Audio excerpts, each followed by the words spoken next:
Chemistry बड़ी है बेवफा, रात को पढ़ा सुबह सब सफा। बट अब ऐसा नहीं है। यूट्यूब पर मैजिक केमिस्ट्री बाय लवली कल्ला के नाम से केमिस्ट्री का चैनल है। वहाँ पर क्लास 9 से 12 तक केमिस्ट्री पढ़ाई जाती है। जल्दी से जाओ, कोरोना का डर है, बाहर भी नहीं जाना पड़ेगा। सब्सक्राइब कर लो फटाफट, बिल्कुल फ्री में।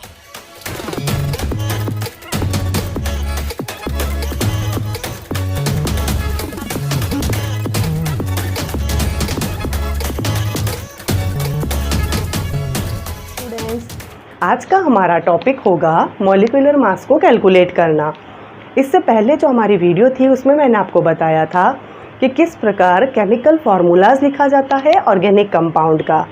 उसके लिए भी मैंने आपको बोला था पहले आप कुछ एलिमेंट्स के एटॉमिक नंबर और उनके एटॉमिक मास को लर्न कर लीजिए। अगर आप उनको लर्न कर लेते हैं तो ये चैप्टर आपके लिए बहुत ही ईजी हो जाएगा। तो यहाँ पर पहले मैंने एक टेबल बना दी है। इस टेबल को आप देखो, इसमें कुछ एलिमेंट्स हैं, उनके एटॉमिक नंबर और एटॉमिक मास भी है। अब हम कैलकुलेट करते हैं मॉलिक्यूलर मास। तो सबसे पहले हम सबसे ईजीएस्ट एग्जांपल लेते हैं। हम लेते हैं सबसे पहले H2O यानी कि वाटर। देखो अब इसका मॉलिक्यूलर मास हम कैसे कैलकुलेट करेंगे। सबसे पहले हम देखते हैं यहाँ पर हाइड्रोजन एटम प्रेजेंट है। हाइड्रोजन एटम है कितना यहाँ पर, ये जो डिजिट लिखी हुई है इसका मतलब यहाँ पर हाइड्रोजन कितना है, 2 है। जितना प्रेजेंट है उसको बाहर लिख देते हैं और ब्रैकेट में आ जाएगा हाइड्रोजन एटम का एटॉमिक मास और वो होता है 1। फिर प्लस का साइन ताकि हम दूसरे एलिमेंट का काउंट कर सकें। दूसरा एलिमेंट है यहाँ पर ऑक्सीजन और ऑक्सीजन कितना है यहाँ पर, केवल 1 है, इसके पास कुछ भी नहीं लिखा हुआ।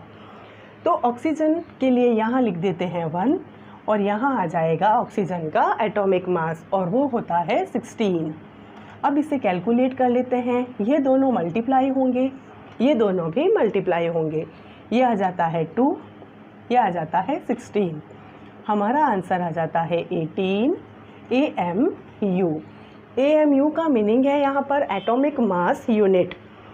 ये एक यूनिट है इसकी। जैसे हम करते हैं ना, हम 1 kg मिल्क लेकर के आए, हमने 1 kg बनानास लिए, 1 डज़न लिए, जैसे हम यूनिट लगाते हैं ठीक वैसे ही यहाँ पर ये भी एक यूनिट है। अदर एग्जाम्पल हो जाएगा हमारा NaCl यानी कि सोडियम क्लोराइड। अब देखो यहाँ पर सोडियम केवल 1 है, क्लोरीन भी केवल यहाँ पर 1 है।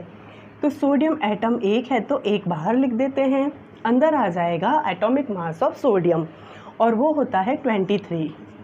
फिर प्लस का साइन, क्लोरीन भी कितना है, 1 और क्लोरीन का एटॉमिक मास होता है 35.5।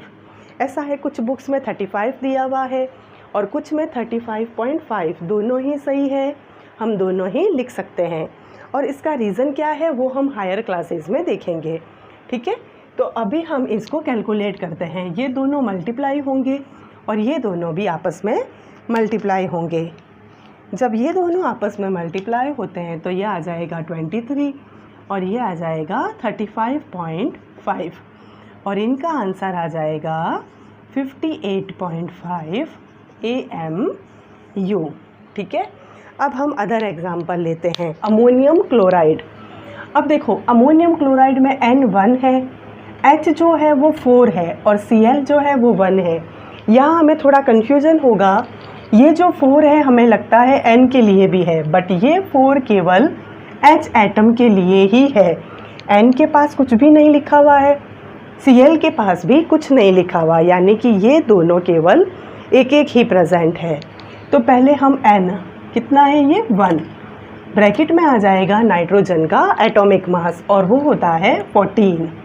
फिर प्लस का साइन, हाइड्रोजन एटम्स कितने हैं यहाँ पर, 4, यहाँ बाहर लिख देते हैं 4, अंदर आ जाएगा हाइड्रोजन का एटॉमिक मास जो कि 1 है, क्लोरीन भी 1 है और क्लोरीन का एटॉमिक मास 35.5 होता है, ये अभी जस्ट बताया था।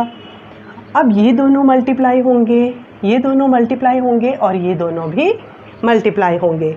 इसको हम सॉल्व करते हैं, ये आ जाता है 14 + 4 और ये आ जाएगा 35.5। इन्हें कैलकुलेट करने पर आता है 53.5 AMU। अब हम लेंगे कैल्शियम कार्बोनेट। इसे संगमरमर भी कहते हैं, ये मार्बल का भी फॉर्मूला है, इसे लाइमस्टोन भी बोला जाता है। पहले देखते हैं हम कैल्शियम कितना है। कैल्शियम केवल यहाँ पर 1 है। सी जो है यानी कि कार्बन, वो भी केवल एक ही है, यानी कि calcium atom and carbon atom दोनों ही यहाँ पर केवल एक एक प्रेजेंट है। ये जो 3 है वो केवल किसके लिए है, इस चीज़ के लिए, और ये क्या है, ऑक्सीजन एटम। तो अब हम स्टार्ट करते हैं। कैल्शियम 1 है, यहाँ आ जाएगा 1। कैल्शियम का एटॉमिक मास होता है 40, फिर प्लस का साइन। कार्बन भी कितना है, 1। कार्बन का एटॉमिक मास होता है 12, फिर प्लस का साइन। अब ऑक्सीजन एटम यहाँ पर कितने हैं, 3, और ऑक्सीजन का एटॉमिक मास होता है 16। अब ये दोनों मल्टीप्लाई होंगे, ये दोनों भी और ये दोनों भी। यहाँ आ जाएगा 40 प्लस ये आ जाएगा 12 और ये आ जाएगा 48। इन्हें यदि हम ऐड करें तो हमारा आंसर आता है 100 AMU। ठीक है, अब हम लेते हैं नेक्स्ट एग्जाम्पल एल्यूमिनियम हाइड्रोक्साइड का। एल्यूमिनियम हाइड्रोक्साइड का फॉर्मूला है AlOH का होल थ्राइज। ये थोड़ा सा डिफरेंट है। देखो यहाँ पर ब्रैकेट के बाहर लिखा हुआ है 3। ये जो 3 है वो रिप्रेजेंट कर रहा है, यहाँ पर ऑक्सीजन एटम्स भी 3 है और हाइड्रोजन एटम्स भी यहाँ पर 3 है। ब्रैकेट बना दिया, ब्रैकेट के बाहर यहाँ पर यदि 3, 4, 5 जो भी लिखा हुआ है वो ब्रैकेट के अंदर जो एटम्स है सब पर अप्लाई होगा। बट एल्यूमिनियम बिल्कुल सेपरेट है, वो ब्रैकेट में नहीं है, तो एल्यूमिनियम यहाँ पर कितना है, केवल 1। बट अगर पूछा जाए ऑक्सीजन कितनी है तो 3, हाइड्रोजन कितनी है तो वह भी 3। अब हम लिख लेते हैं एल्यूमिनियम, क्योंकि 1 है तो यहाँ लिख दिया 1। एल्यूमिनियम का एटॉमिक मास होता है 27 प्लस, अब हमें लिखना है ऑक्सीजन एटम्स कितने हैं, 3, तो यहाँ आ जाएगा 3, ब्रैकेट में आएगा एटॉमिक मास ऑफ ऑक्सीजन और वो 16 है, फिर प्लस का साइन। हाइड्रोजन भी 3 है तो यहाँ आ जाएगा 3, हाइड्रोजन एटम का एटॉमिक मास 1। ये मल्टीप्लाई होगा, ये भी मल्टीप्लाई होगा और ये भी मल्टीप्लाई होगा, तो ये आ जाएगा 27, ये आ जाएगा 48, ये आ जाएगा 3। इनको प्लस करने पर आ जाएगा 78 AMU। तो ये है हमारा मॉलिक्यूलर मास। आई होप आपको ये समझ में आया होगा। नेक्स्ट वीडियो में हम देखेंगे मोल कॉन्सेप्ट।